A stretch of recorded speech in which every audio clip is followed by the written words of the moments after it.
You saw that crack in your basement wall? The one that keeps coming back no matter what you patch it with? You've filled it, painted over it, watched it split open again the next winter? Now look at what I found on an Amish farm in Lancaster County, Pennsylvania. A foundation wall poured before the Second World War. Still smooth, still tight, not one crack running through it. And the old man who built it told me the secret was a yellow box of baking soda. I did not believe him. I stood there in his cellar with a flashlight, running my hand along that wall, and I could not explain what I was feeling. How does a wall outlive every modern foundation on my street when it was mixed by hand, by lamplight, with something you keep next to your refrigerator? That question chewed on me for 2 years. And the answer goes back to a document from 1862 that almost nobody talks about anymore. This works whether you are pouring something new tomorrow or standing in a house that is already 80 years old, like mine. Let me back up, because I need you to understand how lost I was when this started. I spent 30-some years of my life doing everything the expensive way. I called the contractor. I bought the pre-mixed bag with the brand name. I trusted that the man in the orange apron at the big store knew more than my grandfather ever did. And every few years, like clockwork, something cracked, something leaked, something crumbled, and I paid again. I want you to remember that feeling of paying again, because it is the whole reason this story matters. The first time I noticed something was wrong with what I believed, I was helping a man named Amish repair a spring house on his property. A spring house, if you have never seen one, is a little stone building built right over cold running water where the Amish keep milk and butter cool without any electricity. And this one had mortar joints that were older than my father would have been. I asked Amos when it was last repointed. He looked at me like I had asked him when he last repainted the sky. He said his grandfather laid that mortar and nobody had touched it since. Now here is the thing that made my stomach turn a little. My own brick chimney, 12 years old, was already shedding mortar like dandruff. I had paid a mason $900 for that chimney. And here was a wall 4 or 5 times its age that had never needed a dime. So I did what any stubborn man does. I started asking questions that made people uncomfortable. The first answer I got was about lime, not the fruit, not the green powder they throw on a baseball field. I mean quicklime and slaked lime, the ancient binder that people made concrete and mortar with for thousands of years before Portland cement was ever invented. And the Amish, the ones who still do it the old way, never fully let go of it. That was clue number 1. And it only made my mystery deeper, because lime alone did not explain the baking soda. Let me give you the history, because this is where it stops being a folk tale and starts being real. Portland cement, the gray powder in every bag you buy today, was patented in England in 1824 by a man named Joseph Aspdin. It is fast, it is strong, and it made a lot of people a lot of money.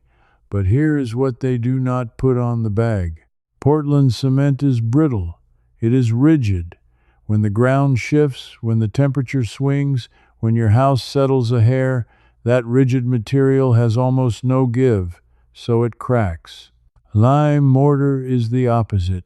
It is soft enough to move with the building, and it has a trick that Portland cement simply cannot do. Lime mortar heals itself. I am not exaggerating, and I am not selling you anything. When a hairline crack forms in a lime joint and rainwater seeps in, the water dissolves a tiny bit of the lime, carries it into the crack, and as it dries and meets the air, it turns back into solid stone. The crack seals itself from the inside. Scientists have a name for this. They call it autogenous healing, and they have photographed it happening under microscopes at universities studying why ancient Roman harbors are still standing in seawater after 2,000 years. The Romans knew. The Amish never forgot. And somewhere in the middle we were taught to forget on purpose. But that still was not my answer, because lime by itself has one big weakness, and Amos knew it, and his grandfather knew it, and that weakness is exactly where the baking soda comes in. Lime is slow. Traditional lime mortar can take weeks, even months, to fully harden, because it hardens by slowly absorbing carbon dioxide from the air, from the outside in, on a spring house wall that is fine. But when you are trying to get a job done before the frost comes, that slowness will ruin you. A hard freeze on green lime mortar turns it to powder. So the old builders needed a way to speed up the cure without giving up the flexibility. And that is the moment the yellow box enters the story. Before I tell you how, I have to tell you who did not want you to know this, because once I understood that part, I got angry, and I think you will too. Here is a number that stopped me cold. The Portland cement industry in the United States moves somewhere north of $15 billion a year. $15 billion.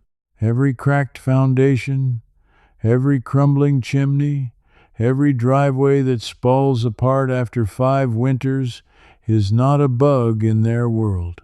It is the business model. A material that lasts 200 years does not sell you a new bag every spring. Do you see it now? The very thing that made the Amish walls immortal is the thing that makes it a terrible product for a company that needs you to come back. I want to be careful here, because I am not telling you Portland cement is useless. It has its place. What I am telling you is that we were handed one solution and told it was the only solution, and the older, cheaper, longer-lasting method was quietly pushed off the shelf. Not banned exactly, just forgotten. Forgotten the way anything gets forgotten when nobody makes money reminding you of it.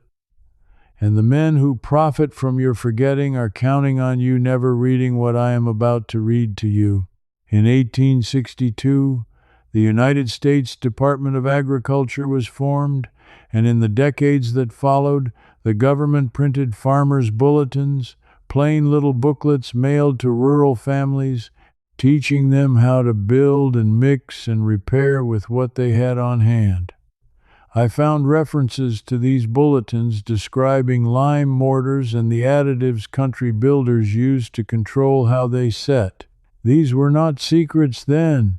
They were common knowledge, printed by the government, sitting in farmhouse drawers across America, and within 2 generations they vanished from ordinary life, replaced by a bag with a brand name and a much shorter memory.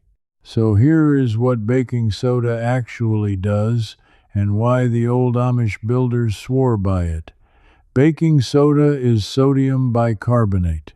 When you add a measured amount into a lime or a cement mix, it does something to the chemistry that a careful man can use like a dial.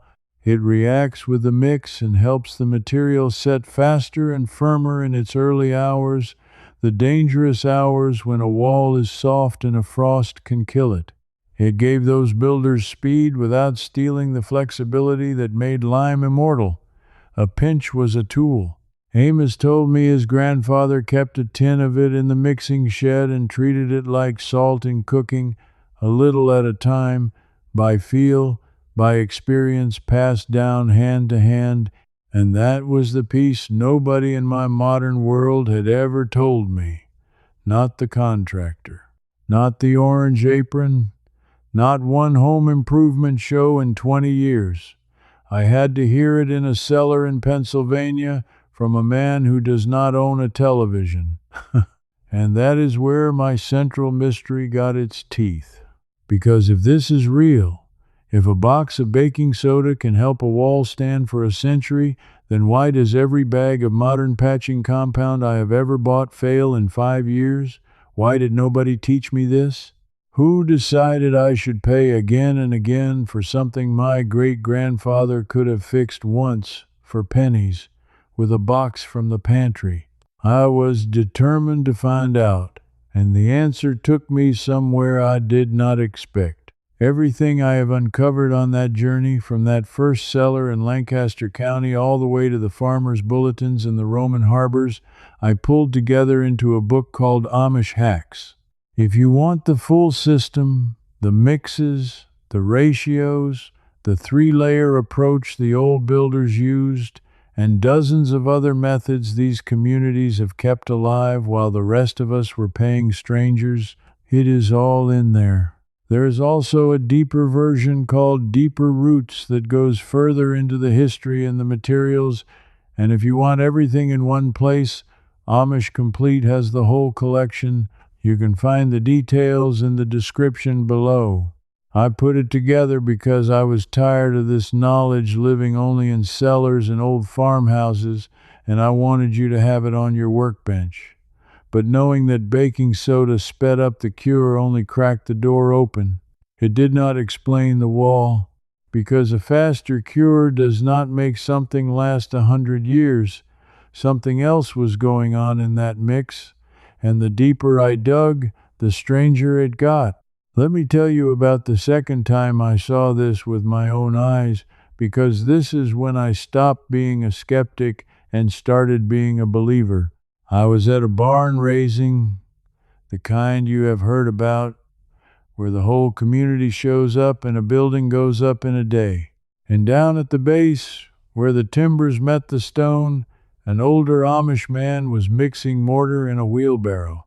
I watched him reach into a paper sack and toss in a handful of white powder, and I asked him, straight out, "What is that?" He smiled and said, "That is what keeps the water out. Keeps the water out. Now think about your own home. Almost every problem you have ever had with concrete or masonry comes down to one enemy, and that enemy is water. Water gets into a tiny crack, it freezes, it expands, it pries the crack wider, it thaws, it seeps deeper, and it does that over and over every single winter, until your foundation looks like a dry riverbed.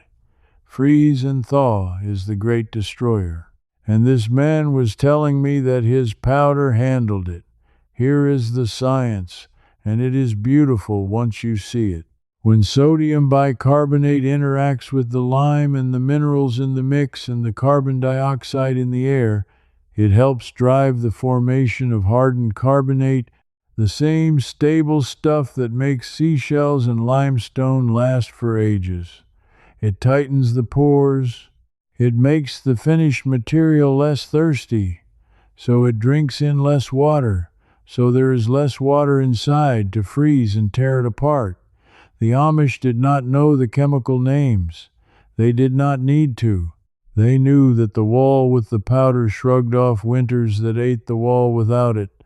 They ran the experiment for 200 years and kept the recipe that won, and that is where my central mystery got its teeth. Because if this is real, if a box of baking soda can help a wall stand for a century, then why does every bag of modern patching compound I have ever bought fail in 5 years? Why did nobody teach me this? Who decided I should pay again and again for something my great-grandfather could have fixed once for pennies with a box from the pantry? I was determined to find out, and the answer took me somewhere I did not expect. Before we go there, I need to hand you something you can actually use, because I promised you this was not just a history lesson. If you have ever mixed a small batch of concrete or mortar and watched it set too slow on a cold day, or crack as it dried too fast on a hot one, here is what those old builders understood. A very small amount of baking soda, we are talking a spoonful or two per batch, not scoops, worked into the dry mix, can help a stubborn cure firm up in cold conditions. Too much and you weaken it, so the old rule was always less than you think. A tin, a spoon, a careful hand, that is the whole tool. And it costs about $1.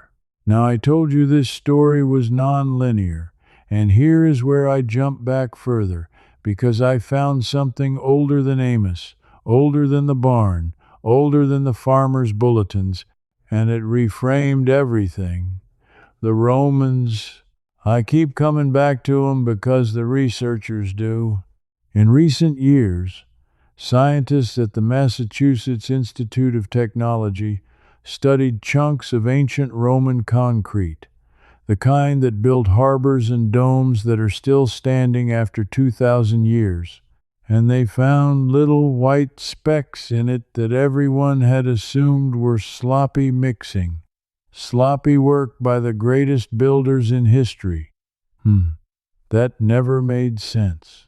And what those researchers concluded was that the specks were not mistakes at all. They were reactive lime clasts, tiny reservoirs of lime baked into the material, and when a crack formed and water arrived, those specks dissolved and rushed to the crack and sealed it. The concrete was designed to heal itself, on purpose. 2,000 years ago, do you feel the size of what we lost? We had the recipe for material that repairs its own wounds, and we traded it for a gray powder that guarantees us a lifetime of repairs. And the reason we made that trade was never that the old way did not work. The old way worked too well. The Amish are, in a strange way, the last unbroken chain back to that knowledge in ordinary American life. They never signed up for the newest thing just because it was new. They kept the lime, they kept the local sand, they kept the tin of soda in the mixing shed, and they kept the habit of building for their great-grandchildren instead of for the next quarterly report. When I sat with these families, I realized I was not looking at people who were behind the times. I was looking at people who had refused to forget, and it made the rest of us look like the ones who had been fooled. But here's the turn, and this is the part I did not want to be true. The more I dug, the more I found that the old materials were not just forgotten by accident. Building codes across the country were slowly written around Portland cement. New construction was pushed, standardized, and specified toward the product that had the biggest industry behind it. Lime plasters and lime mortars, which had built every historic building you admire, got labeled old-fashioned, slow, unreliable. Whole trades that knew how to work with them shrank to a handful of specialists who now charge a fortune because scarcity is expensive. The knowledge did not die a natural death. It was crowded out. I want to turn and talk to you directly for a minute because I know what some of you are thinking. You are thinking, this is fine for a man pouring a new foundation, but my house is already built. My house is 60, 70, 80 years old, and I cannot tear it down and start over. I heard you, and this next part is for you especially, because it turns out the old homes are exactly where this knowledge pays off the most. If you own an older home, walk down to your basement or your crawl space, or step around to your chimney and look at the mortar between the stones or the bricks. In a home built before roughly the 1930s, there is a very good chance that mortar is lime mortar, the soft, flexible, self-healing kind. And here is the tragedy I watched happen to my own neighbor. A well-meaning contractor came and repointed his old brick wall with modern Portland cement mortar because that is all he knew. And within a few years the bricks themselves began to crumble. Why? Because the hard Portland mortar would not move and would not breathe, so all the stress and all the moisture went into the soft old bricks instead, and it destroyed them. He paid to have his house wrecked by the newer, stronger material. That is not a horror story I read online. That is a man on my street. So the first thing this old knowledge gives you, if you own an older home, is the wisdom to not let that happen to you. When you repoint old brick or old stone, you match the old soft mortar, a lime-based mix, not the rigid modern stuff. You can buy lime and mix it with clean sand yourself in a bucket for a fraction of what a specialty bag costs, and when the cold is coming and you need that repair to firm up before frost, a careful spoon of baking soda in the batch is the old builder's insurance. No permit, no contractor, a bucket, a trowel, a bag of lime, a bag of sand, and the yellow box. And there is a second thing, smaller but just as useful, and I use it myself now. That same box of baking soda is a mason's cleaner and a mason's helper in a dozen ways the old-timers knew. A paste of baking soda and water lifts efflorescence, that white chalky bloom that shows up on brick and concrete when salts and moisture come through without the harsh acids that eat the surface. It gently neutralizes and cleans without damaging the masonry the way a strong acid wash can. The Amish did not waste money on a special product for every job. One box did the work of 10. But I still had not answered the big question, and by now it was keeping me up at night. Because everything I had learned explained how the walls lasted. It did not explain the one thing Amos said to me on that first day in the cellar, the thing I could not shake. He had run his hand along that 80-year-old wall and said, "My grandfather did not build this to last. He built it so it could be fixed with nothing. He built it so a poor man could always mend his own home." And I did not understand what that meant until the very end of my searching, so let me take you there. I went looking for the oldest written proof I could find, because I am the kind of man who needs to see it on paper. And I kept running into references to those old agricultural bulletins and household manuals from the 1800s and early 1900s, the ones that treated lime and simple pantry chemicals as the ordinary tools of an ordinary family. In those pages, mending your own home was not a specialty trade. It was a chore, like mending a fence or salting the meat. Every family was expected to know it, and the more of those old pages I read, the clearer the villain became. The villain was never a single company. The villain was dependence. Somewhere in the last 100 years, we were slowly, quietly separated from the ability to fix the very things we live inside, and we were taught to call a stranger and open our wallet every single time. The Amish never accepted that separation. That is the whole secret. That is what Amos meant. Now let me give you the finale. The thing I stumbled into that made the entire mystery finally click, the piece I had never heard anywhere before I sat in that community. It is not just that they added baking soda to speed a cure. It is how they used it as a system, and this is the part I want you to carry out of here. The old builders treated their mortar in 3 layers of defense, and baking soda touched all 3. First, in the mixing, a measured spoon to control the set so the wall firmed up before frost and cured hard where it needed to be hard. Second, in the finish, they knew that a lime mortar wants carbon dioxide to harden, and they understood, in their hands-on way, how to keep the surface right so it cured dense and tight instead of soft and thirsty, which is what kept the water out that the barn-raising man told me about.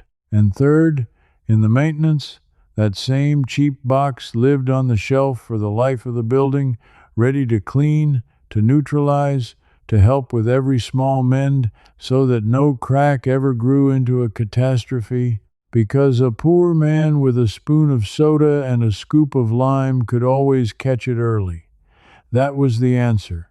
That was the thing I could not explain standing in that cellar. The wall did not last 100 years because of one magic trick. It lasted because it was designed from the first day to be repairable forever by a person with almost no money and almost no tools. The baking soda was not the whole secret. The baking soda was the symbol of the whole secret, which is that they built a home you could always heal yourself, and we were sold homes we can only pay other people to keep alive. Let me put real numbers on what that means for you, because this audience respects numbers and so do I. A bag of hydrated lime runs you around $12 to $15, and it will do more repointing than you might do in years. Clean sand is a few dollars a bag. A box of baking soda is about $1. So for under $20 in materials, you have the ingredients the old builders used to keep a home standing for generations. Compare that to what I paid. $900 for a chimney that failed in 12 years. I have neighbors who have spent thousands chasing the same foundation crack around their basement, patching it with the wrong rigid product, watching it come back, because nobody ever told them that the old flexible way even existed. The cost of not knowing this is not $20. The cost of not knowing this is everything you have already overpaid again and again for the privilege of staying dependent. And I want to be honest with you about the feeling that came over me when I finally understood, because it was not triumph. It was grief, at first. Grief for all the years I spent believing I was helpless. Grief for my own father, who called a man for every repair because that is what he was taught, when his grandfather could have done it with a bucket and a spoon. But the grief turned into something better, and that something is why I am telling you all of this. It turned into the plain, steady confidence of a man who finally knows he can take care of his own home. That is the thing they took from us, and that is the thing you can take back this week for the price of a box of baking soda. So here is how I want you to start. Simply, without fear. Go look at your masonry. Find the oldest wall in your home and look at the joints. If it is soft, light-colored, sandy mortar, you likely have lime, and you now know never to let anyone smear hard modern cement over it. Buy a small bag of lime and a bag of sand and practice mixing a repair in a bucket, and when the weather is cold and you need it to firm up, remember the old builder's spoon of soda, less than you think. Keep that yellow box on your workbench, not just in your kitchen, and use it to clean the white bloom off your brick and to neutralize and mend the small things before they become big ones. Start with something small, a single joint, a single crack. Prove it to yourself the way I had to prove it to myself with my own two hands, because that is the difference between the man I was and the man I am now. The old me saw a crack and felt dread, because a crack meant a phone call and a bill. The new me sees a crack and feels almost grateful, because a crack is just my house asking to be mended, and I finally know how to answer it. You are not a helpless customer waiting for a truck to show up. You are the caretaker of the place you live, the same as every generation before the last few. And this knowledge is your birthright, not a specialty service. I promised you at the start that this would make sense by the end, and I hope you feel it now, that quiet click of a mystery solved. An 80-year-old wall, mixed by lamplight, standing tight and smooth, with the secret hiding in a $1 box. It was never magic. It was a way of building and a way of living that put your independence first, and it was pushed aside because independence is not profitable to the people who would rather you call and pay. Here is what I want you to do for me. Somewhere in this story I told you about my neighbor, the one whose old brick wall was ruined when a contractor repointed it with the wrong hard modern mortar. I want you to tell me in the comments if that has ever happened to you or to someone you know. a repair that made the problem worse, a stranger's quick fix that cost you more in the end. Tell me that story. I read them, and this community learns from every single one, because your experience is the very kind of knowledge that keeps getting buried. And if any part of you feels what I felt in that cellar, that mix of anger and wonder and the stubborn refusal to stay dependent, then you belong here with the rest of us who are digging these old methods back up one at a time. This is not about following a channel. It is about rebuilding a way of knowing that somebody worked very hard to make us forget. Stay with me, because the next thing I uncovered is about how the Amish keep a cellar cold enough to store a winter's worth of food with no electricity and no bill, and there is a detail about the walls of that cellar that I still cannot get out of my head. I will show you that one next. Before you go, let me tell you something. This video showed you why those old walls last.